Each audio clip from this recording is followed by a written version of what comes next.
Minyak goreng subsidi pemerintah yang dinamakan minyak kita hilang, bahkan tidak lagi ditemukan lagi sejak 2 pekan terakhir di pasar tradisional Indralaya, Ogat Ilir.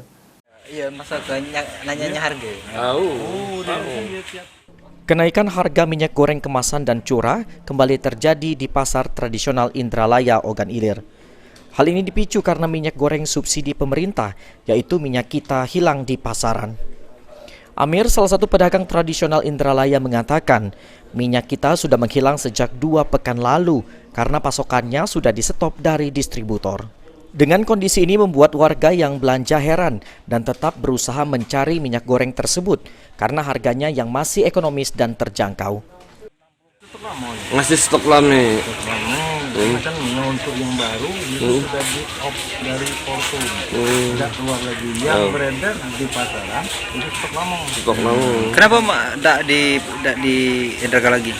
Nah, cuman menurut keterangan dari pihak Porto itu dia memang di stok. Selanjutnya, pedagang dan konsumen berharap minyak goreng subsidi pemerintah masih dapat diproduksi dan didistribusikan kembali ke pasaran.